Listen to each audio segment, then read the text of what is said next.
Well, as of the 11 a.m. update from the National Hurricane Center, potential Tropical Cyclone 9 is now Tropical Storm Helene. So let's go ahead and take a look at what the impacts are looking like for us here in central Georgia. So here's a look at it in the Caribbean Sea right now, expected to intensify into a hurricane by the time it's sitting over in the Gulf of Mexico, and then expected to intensify further into a major hurricane, a Category 3 hurricane by sometime Thursday morning. So in the next 2 days, this storm is expected to intensify quite a bit, and then expected landfall somewhere along the Big Bend region of Florida and central Georgia still included within this cone. We are expecting that this may make its path through central Georgia sometime Thursday heading into Friday. So that's really the day we have our eye on right now. Here's kind of the big picture of the cone of uncertainty outlined by the National Hurricane Center. If we take a look at the future view, you can see pretty disorganized while it's still here in the Caribbean Sea.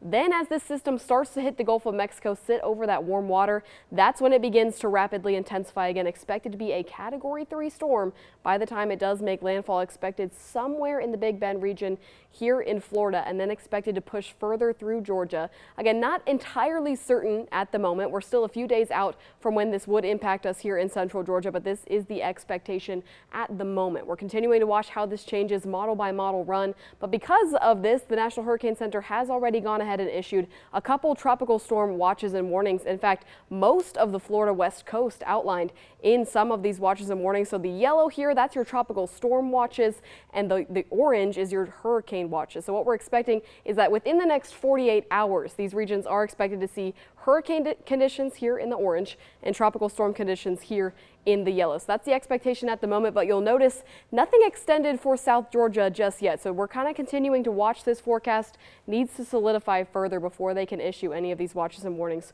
for parts of Georgia, and we'll keep our eye on what that means for central Georgia. So kind of zooming in, going a little bit more local, you'll notice Tuesday and Wednesday really not looking like a great rain chance. You might step out your door today and say, I didn't even know there was a tropical system coming, because it's really clear today, and that's kind of going to be the case for tomorrow. We'll have a little bit of increased cloud cover for tomorrow, and then a frontal boundary that's trying to creep into our northwestern counties, but not expected to sweep all the way across central Georgia. So we may have a few stray showers throughout the day tomorrow.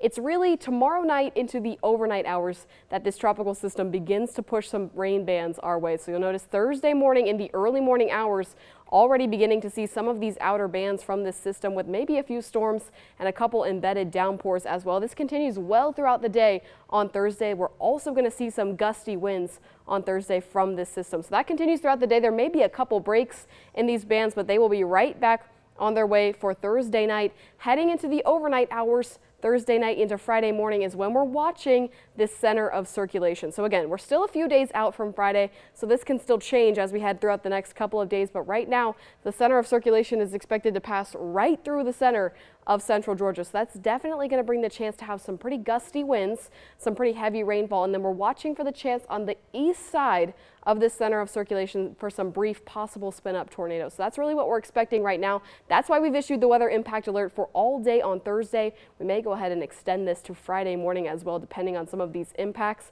And again, watching for the chance for high rainfall totals, being careful out on the roads. This is going to be a whole lot of rain in a pretty short amount of time. Gusty winds definitely expected. You may want to go ahead and take in some of your outdoor furniture, maybe some of your outdoor plants. We're definitely expecting to see some of these winds. And then again, we're watching where that center of circulation does end up for the chance to maybe see some of these brief spin up tornadoes on the east side of the storm. Again, we're continuing to monitor this track, working together as a team here in the 13 WMAZ Weather Center, and we'll continue to provide you the updates as we have them. Have a great day.